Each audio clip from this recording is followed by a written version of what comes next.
Hey everyone, welcome back to the show. We've got Small Biz Buffet here, and I'm really excited.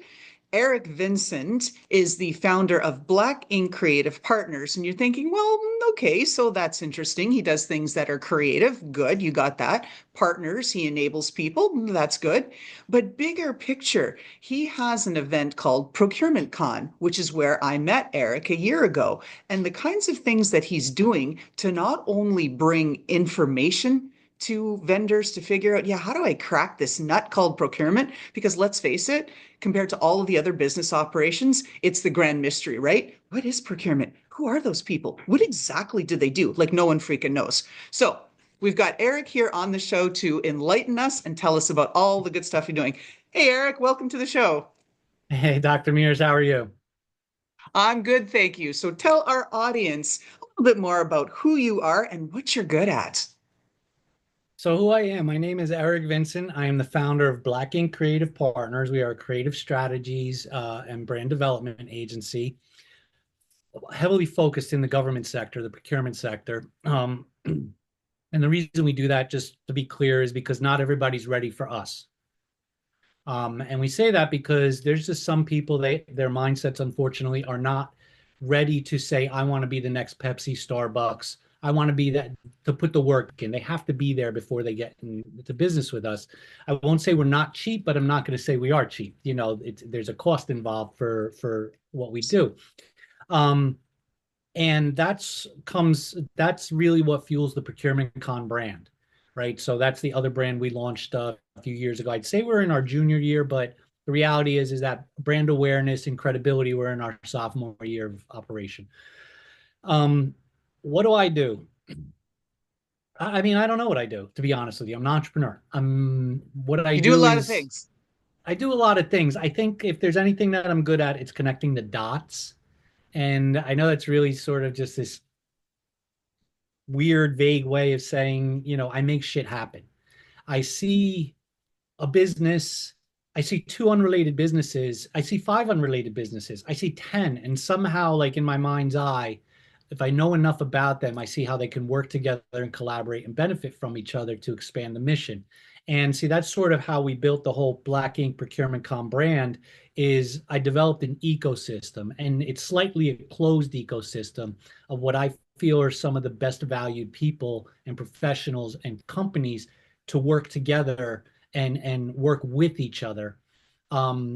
It's not just a collaboration. It's literally just like this little, ecosystem. You know what I mean? It's in its own little bubble, even though we're open to other people. And that's really what I do, because quite honestly, I'm not an expert at any one thing, I don't think. Um, I'm a risk taker, you know. I mean, that's what I do. Well, hence the path to entrepreneurship, right? Like there's a couple of things in there that I just want to touch on. If you were not a risk taker and you were a jack of one trade, you'd be in a job, right? But you're not. You're an entrepreneur. And if you're like the 30%, actually just over a third of those of us in entrepreneurship, you may have ADHD, right? Because we see lots of different things. We get attracted to different things. We don't want to be stuck in any single lane. But for those of us that can figure it out, we can see, where the dots are and like the avatars, right? Like we can Yeah, swirl exactly. everything That's together what so that's that all the dots you're, start you're moving, nailing it. right? Yeah. See, I knew we needed to talk. Okay. So you not only, like I said, do procurement con, but you're providing levels of education, tips, support for small businesses, creating these ecosystems, these communities that we all crave to be a part of. So you see a lot of stuff. So my next question is, what are you seeing out there in the land of small businesses, right? Like, what are they getting right? What are they getting wrong? What's trending? Those kind of questions. Okay. Let's hit the trend spot right now, because I Okay. think what's trending is trendiness. That's literally what's trending. Yeah. Because here's the reality of it, and I know this is probably a question further down the line, but what's trending right now? What's trending right now is trendiness. What's trending right now is I want to be white noise, right? So good example is we are fed a lot of media from our screens, our phones. People are on their phones. Social media is probably if it's not, to me, if from my perspective, it's not, if it's not bigger than OTT, over the top advertising, I'd be surprised. I think it is. But we're constantly in that scroll. And the thing about that is, if you really observe the human behavior, remember, I think it was about 5 years ago, YouTube did a study Mhm. that said you will have up to 6 seconds to grab somebody's attention. That's it. Right. And why is that? You have to ask why that is. Because everything is noise. It's not that Yes. it's not interesting, it's noise. Everything looks the same, everything is the same. It's like that song on the radio they play 500 times to get it out there. Eventually, you no longer hear it when it comes on, right? You get past that. So I think that's really the landscape right now, is what are people doing wrong? People are following the trend because it's the path of least resistance to try to get audience numbers. And audience numbers don't amount to shit. It's brand loyalty and brand advocacy. So, you can have 1 million followers. How many of those? And again, at that point, maybe it's a numbers game. Maybe you're making a living Yeah. because they're hitting the button to buy, right? But to the person who's striving for 20,000 followers, how many of those are actually loyal advocates who want what you have? Trendiness is the big trend right now. As far as what people are doing wrong, that's one of the things they're doing wrong. And again, I get the low hanging fruit when you're a CEO or a business owner and you're wearing 17 different hats as a business owner. You have to kind of go after low hanging fruit, easy path stuff. That's absolutely, every business owner does that. It's getting stuck in that. I think that's really like what people are doing wrong right now, because they become their own worst enemy by stagnating. Mhm. Um, what are they getting right? So I think the people, the business owners and entrepreneurs that have a strategy, and not just a strategy, tactics, right? Mhm. So let me see if I remember this. I can't really remember it from memory too well, but tactics without strategy is the road before defeat, and strategy without tactics is the slowest route to victory. That's tattooed on my arm. Um, Wow. Yep. and you have to have both, and that's a quote from Sun Tzu. And Mhm. it's The art of true, war. right? So the people that have strategies and the tactics to implement those strategies, even if they're written on a napkin, shit, they can be in there, they could be standing in their shower every morning and running through it, even if it's in their brain that way, right? Those people who are capable of having that, and also capable of pivoting on a dime with the plan A, B, and C, D, E, F, and G, they XYZ. Yeah. they're doing it right. And again, I'm not telling, I mean, we all hear the business thing. Oh, you should have this business plan, and yes, you should, and should have a marketing plan, and yes, you should, and should have a budget strategy. Yes, you should. Those aren't absolute rules. Those are there to give you guidance. You need to have the rest of that stuff building off of that and be able to pivot, even if it goes against your original strategy. You have to have the ABC. So those folks are doing it right. Again, I think the people that are doing it wrong are the trendies. They're following the trend. They're doing the same. Every video looks the same because you hear it, Yes. right? You hear it. Right. What makes you stand out? I mean, I watch YouTube videos all the time, right? I love YouTube. Um, Plug for YouTube. Um, and I watch. Okay, this is my little Your thing. soapbox. I watch a lot of like Bigfoot and ghost hunting videos and all that stuff. Okay. But it's a good space to say, like, everybody wants to be a ghost hunter, Right. right? It's the big paranormal thing. It's a big thing. Everybody wants to be a ghost hunter. Everybody wants to be this. Everybody. And they're not. What makes the one person stand out that keeps you tuning in? And they're doing something different. So I think, what everybody's doing wrong is really being that, what's the trend, and following it. Oh yeah, there's so much I want to say, but because this podcast is about you and not me, this is exactly it. We've all descended towards this land of sameness. And you described it correctly, that it is all about white noise. And how do you filter it out? It's this, it's that. What's every small business owner doing? They're all frenetic. I got to post on Instagram, I got to post on YouTube, I got to have my podcast, I've got to have this, I've got to write a book. Oh my God, I've got to be on Facebook and I've got to be in LinkedIn groups. And now Alignable's there, and Blue Sky, and I've got to do this and I've got to do that. Like, just losing their freaking minds. You can't be everywhere and be all these things and do it all at the same time, because you've got to generate revenues. And to generate revenues, you've got to generate leads. And by spreading yourself like peanut butter so thin across the entire toast of outreach, you're not Yeah. going to make it. I've tried it. Well, I mean, I think people It doesn't come, work. I think people, just to jump on that social media space, I think people eventually come to find out which platform works best for them, right? That's right. And our attitude with that is we've posted on pretty much every platform, but we've landed on the ones we like the best and we feel give us the Mm-hmm. best reach. Mm-hmm. But that doesn't mean we shut down those other platforms. We want to own our name on those platforms. So we'll post a Okay. video every now and then. We're not worried about the details too much. Oh, so what if we're shadow banned? Big deal. You know what I mean? And we're shadow banned. Um, Everybody is these days. Just like right? everybody's now stuck into promotions on Gmail, but we'll come back to that. Oh, that one, yeah. So, I mean, everybody faces those same things, but again, it's the stagnation that and the trendiness and the stagnation. And if they stagnate into that same space without making a move, that's where they're doing it wrong. And we can go through the numerous wrongs a small business does because we've done it as entrepreneurs. And I'm gonna be really, really upfront here. I suck. I make a lot of mistakes, a lot, and I have to pivot instantly, right, on those mistakes. And that's the bottom line. And if you can admit you suck, you're on a good track to making changes. 100%, right? I'm going to give it like lots of things there, because that is just it. If you don't have either the self-awareness at the level of you're doing things or exhibiting some behaviors that be optimized so that you can be a better networker or be better in your relationships, personal or intimate and Yeah. professional relationships, whatever level. And if you don't look at your business with that objectivity lens and go, oh, is that broken? And you skip past it and go, yeah, yeah, I'll deal with it tomorrow. You're toast. Just toast. All right. Yeah, and it's funny because it's that lens, right? So I am the brand, right? I represent the brand, Right. right? And my personality is the brand at the end of the day. It's the voice and everything.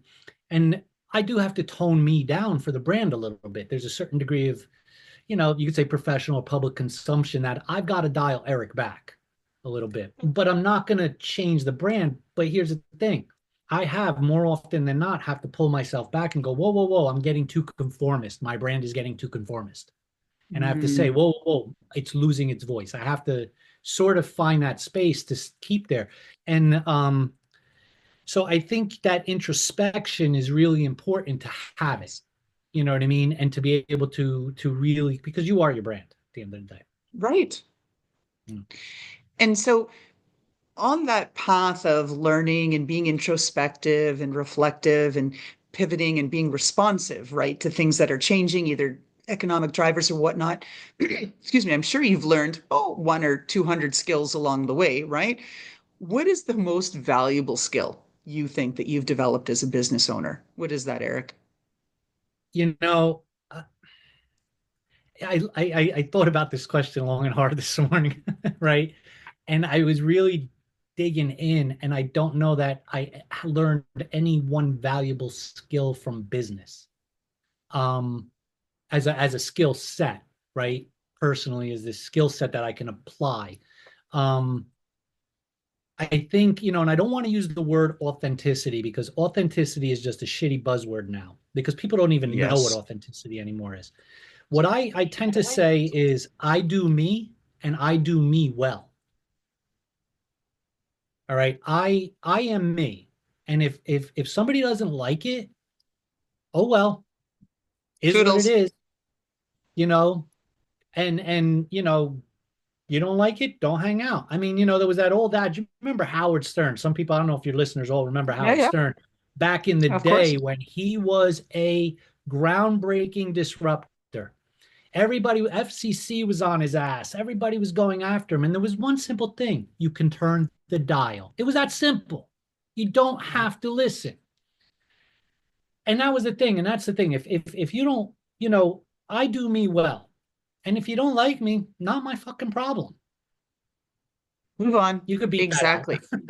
No, it's okay. I think YouTube, allows a little bit of grace, but we'll go on with this. And so one of the things I think that's really important as we're looking at our path is that we say, okay, what's our definition of success? Just as it changes as we enter different decades of our life on that personal level, what is success defined as, right? It might be finding an intimate partner, starting a family, launching your kid, doing, whatever, starting that business, doing the dream, running the marathon, whatever, right?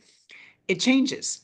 And so, where are you now with respect to how you are defining success for ProcurementCon and Black Ink Creative Partners? How has that shifted? Sure. So, in my youth, success was, oh my God, I want the big house and I want to live on the ocean, or I want that was that 18-year Mhm. old, 16-year-old, like, oh my God, I want to be rich. You know what I mean? And for a period of time, it was that was the goal, right? Striving for the dollar. That was the goal. What shifted was when I realized that the dollars will always be there if I just work at my brand Mhm. at it, right? And so, that was the first thing, was success was became achieving the goal we set out to do. I set out to do, and then moving on to the next goal, right? And I have a whole mental thing with goals, right? So that's a whole nother story how I view goals. Um, Today, now, I launched Black Ink in 2013, and we launched ProcurementCon just before the pandemic, but we Nice came out timing. the other. Yeah, great timing. I was on it. um, I think today now my vision of a personal success is really related to the business. ProcurementCon has a goal. The ProcurementCon brand has a goal. I set up an 8-year strategy. So we're Mhm. technically in year 3 of it, but we'll say year 2 because, again, awareness and all that. So in the next 6 years, 5 to 6 years, we want to be a national brand, and all our sub brands under that. We're shooting nationally. We have a whole strategy for that. And that to me is success, meeting that goal, right? Meeting that end goal. Black Ink, there's some things we're sort of, we came out the other end of the pandemic. A lot of our government contracting stuff dialed back, and we ended up Mhm. focusing a lot on ProcurementCon. So now our goal is to bring back our government contracting side strong. So that's success, right? It's goals, it's milestones. If there's an overarching goal, it's there. I want to have 4 apartments in 4 cities, even if I just rent them, that I really love, where I operate the brands out of as hubs, so I can go there every quarter and chill in my city that I love so much. Like, that's my goal. It's not a fast car. It's not a rented Lamborghini or some sponsored jewelry on YouTube. Isn't any of that. It's none of that. It's achieving each goal along the way because it has impact on me personally, right? That's what it's about. So, that said, if you could go back now to the day that you started Black Ink Creative Partners, or even the day they started Procurement Con, what message would you send to yourself? You say, Dear Eric, remember this in the future, blah, blah. Oh, you're being nice, dear Eric. I'd find young Eric, I'd punch him in the face, and I'd say, get therapy now. And because if you don't deal with your life's trauma Yeah. and learn how to cope with problems better, it's going to impact your future business, because you're going to Yeah. cope with problems the same way. That's what I would honestly do. It wouldn't be, oh, invest this way or learn from that buddy. I'd punch me in the face and I'd be like, hey, stupid. Don't think you don't need therapy. Go fix your trauma, because you handled shit horribly in those early stages with your crappy attitude. You know what I mean? And that would be it. You got to handle, because the life skills we bring forward from our youth, our coping skills and all that Mhm. stuff, if we're going to be entrepreneurs, because being an entrepreneur, it's easier to work a 9 to 5 job. Oh, for sure. You just show up. It's a Yeah. job. Right. But being an entrepreneur, you are now taking everything because remember, life is trying to kill you, really, It at the is. end of the Yeah. day. It Um, you're taking does it a little every everything, and day. your Yeah. business world now is amplified because now you're basically on a mission of not just like my mental survival, life survival. Now you're in like my entire existence survival is centered on Mhm. this risk I'm going to take. So you need to have coping skills. You need to have better perspective. You need to, and your life's trauma will impact the way you handle things. So that's why I don't even say it as a joke. No, mental health is no joke. And you are spot on because I look around, I've done a lot of workforce development with interns, young folks, Gen Z specifically, and OMG, there is no resilience. There are no coping skills. There is no adaptability. It's like, are you kidding me? And then they say, yeah, I want to be an entrepreneur or I want to be the CEO. I'm like, wait a minute. Wait, my two check marks are A, to qualify you for entrepreneurship. Are you going to embrace radical optimism? They're like, well, what does that mean? It's like, can you wake up every day and slog through the same shite over and over again? Because that's what it's going to take. They're like, well, I don't know. Isn't it success from day one? Right. And number two, I say the other thing that you need to do is ruthless prioritization. Because as an entrepreneur, everything is on fire every day, all the time. And you need to focus on the inferno that's about to singe your face off, not the smoldering shit that's in the back corner. You let that go. That may be easy to fix, but you got Yeah. to let it go. You got to fix the inferno, right? Yeah, no, so true. So true. I mean, really, listen, I don't want to get down the rabbit hole of the generations, but let's be real here. Boomers, man, they would just trudge through this through the fire to put it out. Gen Xers really didn't give a Barefoot. care. Yeah, barefoot. Gen Xers were just like, hell, the hell, let's just jump off it, and then you have the millennial set, which is sort of like, okay, you know, I don't deserve this shouldn't fire. we need little safe spaces. Let's have a conversation. I think the millennial set's really well balanced, to be honest with you. But the Yes. generation that was like, here's too many safe spaces. Here's the award for showing up. Oh, your Right. dog peed on the floor. We understand you don't have to come to work today. That group, if I'm they're, laughing. it's the truth though. It Sadly, is. it's not, the reason stereotypes exist is because there's some truth in them, That's right? exactly it. Right. So if we And have there's this always a bell curve. stereotype that there's a generation, yeah, it is. But if you have this stereotype that there's a generation out there that is weaker or softer or this or that, there's a reason for it. If they say Gen Gen X are a bunch of a-holes, yeah, it's probably true. There's a reason for it. You know what I mean? Mhm. So yeah. I mean, new entrepreneurs today have to have the chops. They Yeah. have to be And resilient. They have to be able to yeah. pivot. They have to be relentless. And quite frankly, if they're not disruptors, because the one thing we know for sure Mhm. is there's no change in the world happens unless someone disrupts. Right. Everything in Exactly. society, everything has been based on risk and disrupting the status quo. That's right. And you need that appetite for risk. And so if you said, hey, Gen Z, you're about to start a new business, I'm going to give you $1,000 and a laptop. In order for you to succeed, I highly recommend you to do what as a first step? First of all, I'd say take a couple $100 of that, and instead of starting an LLC, throw it in an investment fund and forget about it. Something that'll create $10, $5 a month, whatever, and let it sit there for your business. Take the balance of that because you already got the laptop for free. Find low-hanging fruit on an automation. So whatever you're going to sell, socks, weight loss, lingerie, whatever, I don't care. Find a drop ship automation, set that up on some social media and create a passive income stream. Don't even make an LLC, DBA. Then, while that's happening, once you get that established, go start a business, bootstrap it,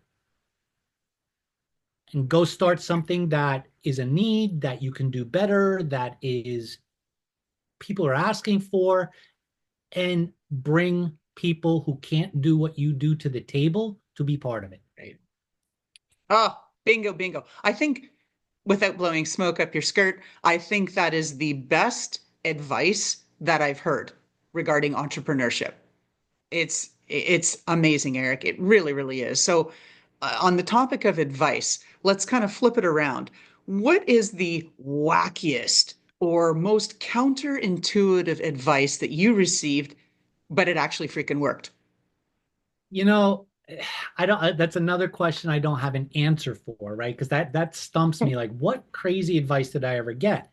And so I really had to think about that a little bit and say, okay, what's the craziest advice for me, for Eric, that I ever Yeah. got?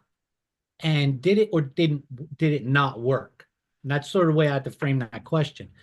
And the craziest advice I ever got was conform. Was you have Mm. to do it this way because it's proven. Okay, let's try it. Oh, look, it's just more white noise. I understand the tried and true methods that do work, but they are foundational. They are foundational. Outside of that is because the minute I conformed, I started stifling who I was, Mhm. right? And it didn't Oh, work. It was a miserable failure. The minute somebody said, Eric, you shouldn't do this because they don't like it, I thought it was okay, let me try it. Well, it wasn't me. It wasn't who I was. It wasn't my brand. It just wasn't. So my attitude was like, screw it. So the wackiest advice I ever got was conformity. That was the wackiest advice I ever got. And it didn't work. I feel like parallel lives, and that I don't believe there's anything such as a coincidence. You're meant to connect and talk to people. As Sure. I'm hearing this from you, I'm hearing, Loralyn, why did you listen and conform and have that really conservative and look at me in my business blazer and I'm all polished in my red lipstick and then like that? I mean, right? Like that isn't who I am. I dig in, I solve the problems, forget it. None of the fluff, none of the nonsense, just right, head down into it. And people are like, no, no, you need to soft pedal. Uh, I don't candy coat anything. So I hear you. No. Um, I, and around this topic, it's having the wherewithal to look around and see what's going on in the competition, right? So many of the small business owners that I talk to, they operate in a way that is completely insulated. And I'm asking, like, oh, well, I looked up, before our call to prepare, I looked up blah, blah, blah, your competitor in this. I'm like, oh, do they compete with us? Like, they own 90% of the market share. Like, how do you not know this? And why aren't you learning from them and seeing what's working, what's not working, trying to work around that so that you can differentiate? Oh, that's a good idea. Yeah. Right? So talk to me about competition and what you see, because there are a lot of events. There are a lot of folks scrambling to get into procurement and thinking, oh, getting paid by the government is a safe bet. And I'm not going to get political and do any of that, but we all know what's going on here in 2025 under the new administration. Nothing is a safe bet anymore, right? There are no sacred cows, even in government. So, that said, what did you look around and what's your approach to competition and figuring out how that can inform what you do and how you do it? So before I'm going to answer your political comment, I have to Okay, because I go think there. this is really important. I just think this is Yep. really important. A lot of people are shaking on this. Like, oh my God, oh my God. Now, I'm not going to validate why they're doing it or what the administration is doing. But what I can say is this is if this is freaking you out as a small business, sit tight, pivot, and plan and keep going because this is not new. What they're doing is not new. It might be bigger, it might be more of a shake of the tree, but it's not new. Every time, this is not, there is constant change. For example, I'll give you an example. Right now, the administration told General Services Administration to cancel a bunch of leases. Yeah. Um, and it's making the news. Well, let me make this really clear. About, I think it's like 2 to 18% of leases are canceled by GSA yearly. Like they get out of their real estate all the time. It's not really as crazy as it's gonna as you think it is. So businesses just got to be prepared and pivot because we're going to come out the other end.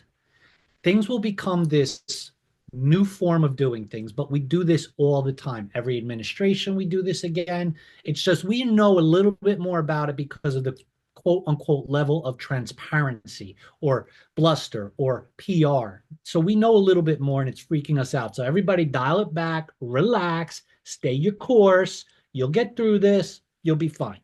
Now, as far as competition is concerned, we have no competitors. We don't view anybody out there in any event space as a competitor. I don't care if they're doing the same identical thing as me. They're collaborators.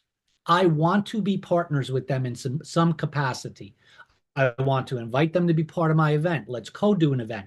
What do you bring to the table? What can you share? What am I willing to give up? What can you teach me? What shouldn't I do? So I mean, and I see it, believe me, I see it. I mean, in fact, some of the very agencies that we bring to the table, they have their own procurement events. Should I consider them competition? No. Bring them into the fold. I want your audience. I want the outreach. I want to get you more audience. I want to bring you new people. So I think if you get away from, because to me, the competitor mindset, while it would always, competition will always be there. It's old, antiquated bullshit. It's 1940s, 1950s. Oh, Joe down the streets opened up a bakery like mine. Oh my God, it's the end of the world. We got to put him out of business. Competition will always exist, but we have to think in a collaborative economy, right? We have to think of a collaborative economy. We have to think with ethical capitalism. We're not here to get one sale and ride the boat, buy a boat, right? You're here to build. And you can improve your audiences by collaborating with your competitors. Hell, if I had a bakery and the bakery opened up across the street, I certainly would go check them out and see what they're making. But would I go and try to make what they're making? No, I'd say, hey, dude, listen, this is really awesome. I'll tell you what, I'll bring, you guys don't have this.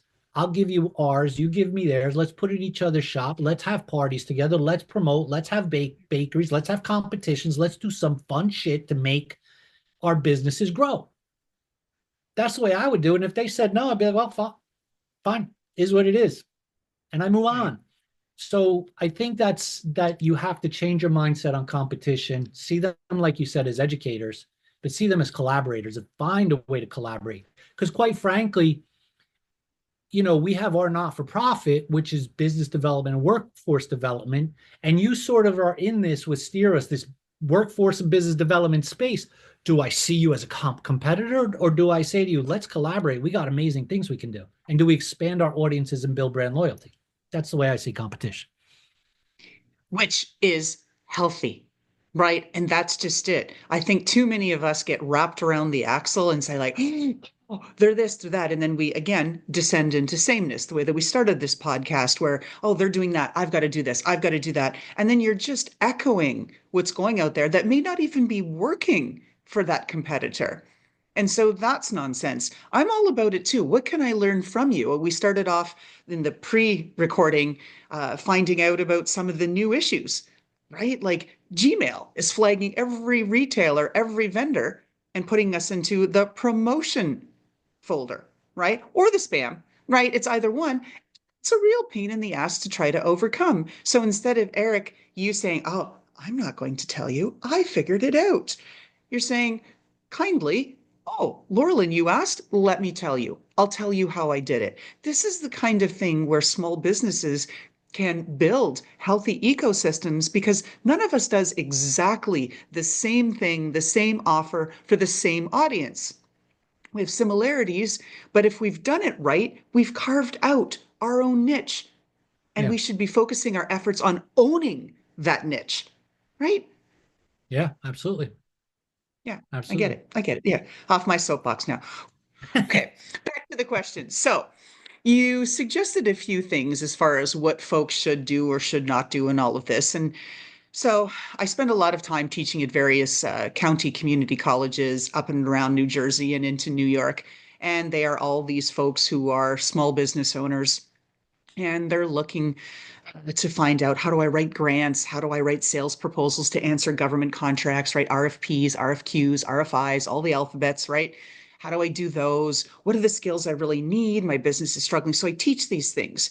But the reason why I teach them is because business schools don't have those freaking courses on their curriculum. And I go to them and go like, you have a gap in your curriculum. I'm like, really? I'm like, yeah. And they go, oh, you're right. And so What do you think is the gap in the curriculum that business schools should be teaching to raise that next gen of entrepreneurs? Well, I think and I'm gonna be harsh here, right? I Go think ahead.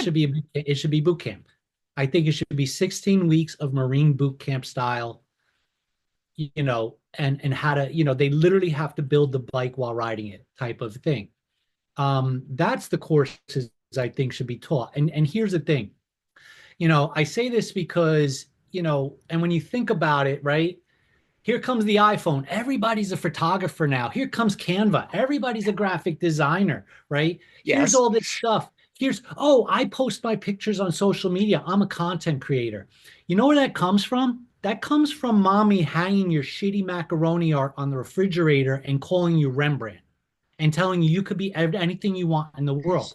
That's very true. You can be anything, but you need to have a base and you need to have the chops, right? Right.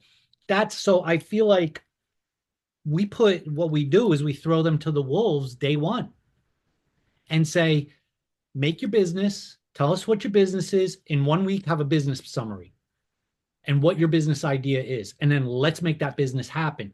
And I really, because this textbook stuff is foundational, it's theoretical, it's operational, right?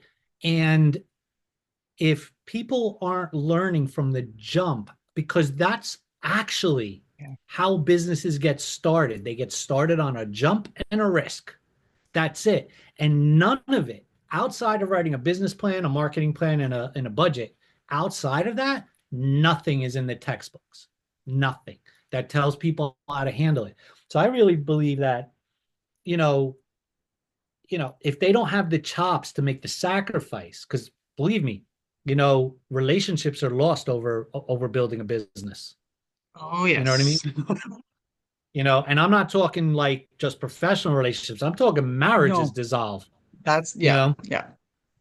Um, if you're not prepared for what it takes, you're not going 9 to 5, you're out all the time. Your kids are going to come back to you at some point in your life and go, "Oh, you never spent any time with me," which is a heartbreaker. You know what I mean? You got to face that. And then you have to face all the crap that comes with the customer being always right, which isn't true. How do you do this? How do you do that? What happens when Mhm. literally your kitchen is on fire? Like, I think that college courses need to stop. You have the foundationals as part of a throwing to the wolves method. I really think so because, what is it? 26% or something like that of businesses fail in the first year. 95% And of then tech it's businesses. like 40 something percent fail between 5 and 10. Yeah. Yeah, well, in tech business, but I mean, in general, the overall, I can't remember what year the statistic was, but it's in that 20 some odd percent range in the first year. First year, 20 some odd percent of businesses fail. And that's a wide range of businesses fail in the first year. That's ridiculous. That's more than 1/4 of all registered Right. businesses are gone before the end of the first year. It's because nobody gets it.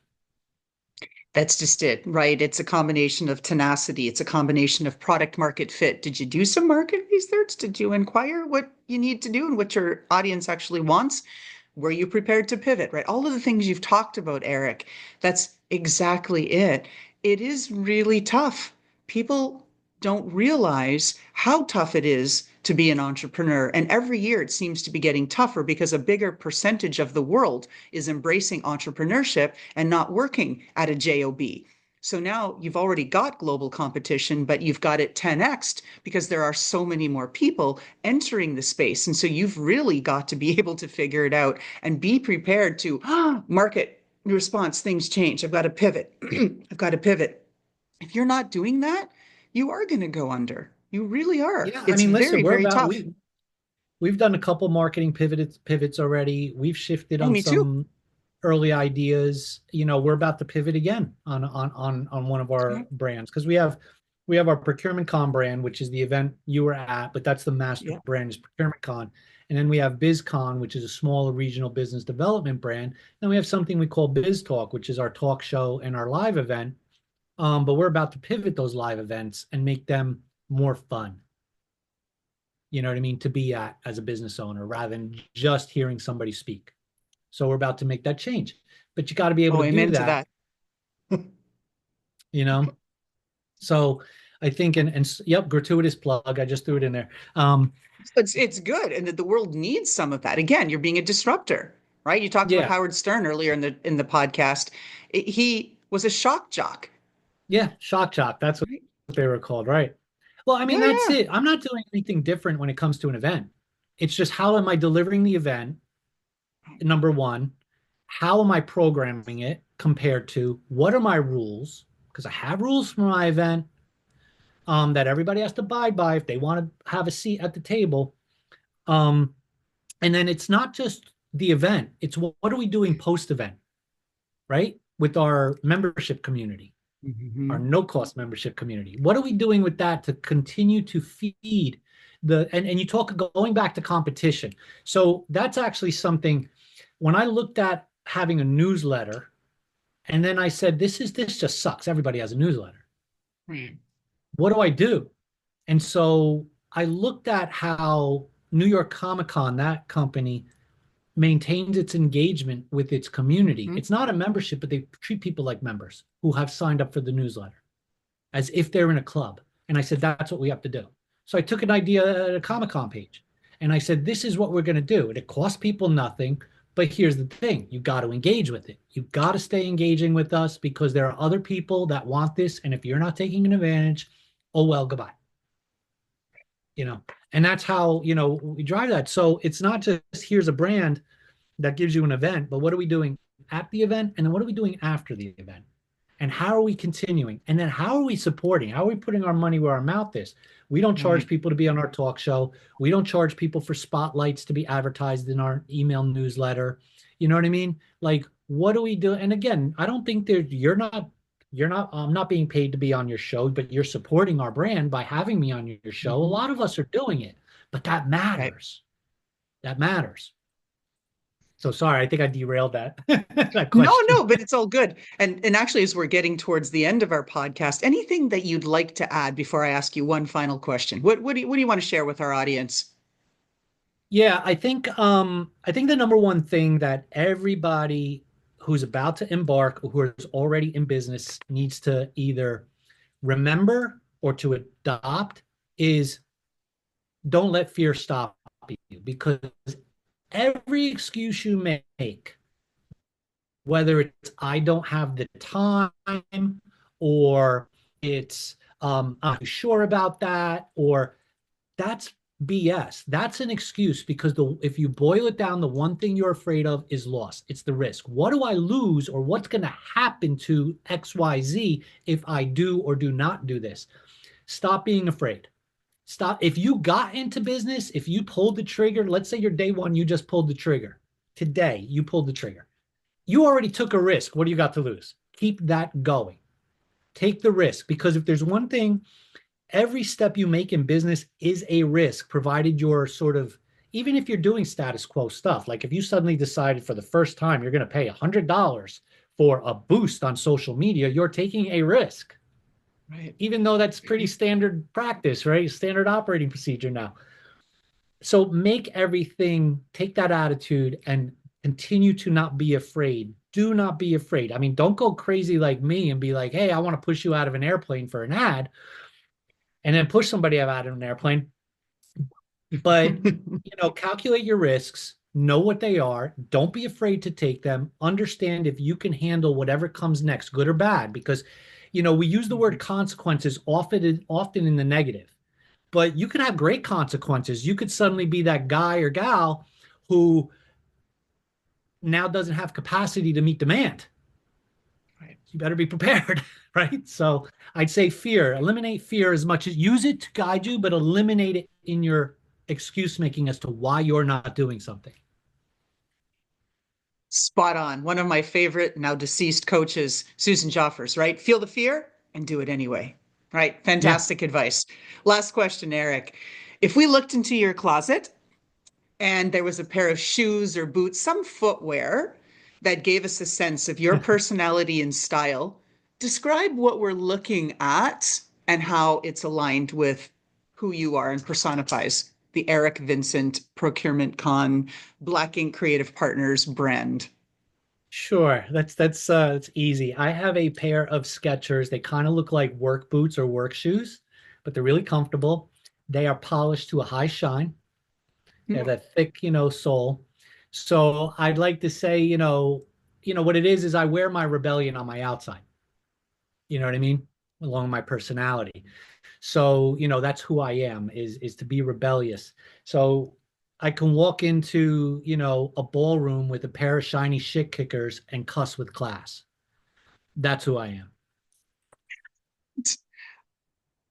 Eric, where can folks find you? Sure. So our big thing is you can visit us at blackinkcreativepartners.com, but we really want you to go over to procurementcon.com. That's the word procurement, CON is in Nancy.com. And visit us there because that's where we're doing our biggest, mission-based work. And again, just so we're clear, we're a for-profit business. We're here to make money, but we're not going to do it by robbing people and not giving them real value. So head on over to ProcurementCon. You can see all the events we have happening in New Jersey this year. We're breaking into Connecticut, New York, and Philadelphia at the end of this year. Oh, congrats. With our sight set, in 2026 to start heading out into other areas and expanding our relationships. And to keep up on what we're doing, you could join us at procurementcon.com in our small business community. It's a no-cost membership. It's called the Deets. It's real simple. We take your name and your email address, nothing else. We'll send you a survey later to find out what industry you're in. And with that, you'll get resources every month. You'll get news. You'll get updates. You'll get membership access to our resource page. And what's really cool is that one of the things we do with our resource page is that that's content from all our events and from people that send us stuff, right? Or that we find, and we put the content there. It doesn't matter if you attended an event or not. You get access to that event content, ultimately those presentations. So, we really try to bring that to you guys. So yeah, procurementcon.com. Sign up, check us out. You can follow us on YouTube as well, where we have our talk show, and that's youtube.com, and it's at ProcurementCon brand. And then everywhere on social media is ProcurementCon. Perfect. And we'll have, of course, all the deets, as you say, listed when we go live and publish this. So with that, thank you very much, Eric Vincent, founder of ProcurementCon and Black Ink Creative Partners. Take a look, check him out. I know I'll be signing up for that small business ecosystem because Eric really does put his money on where his mouth is, right? And you've heard his mouth. So there's some good stuff in there. Take it out. Make sure you join. All right. Thank you, Eric. Thanks, Dr. Mears.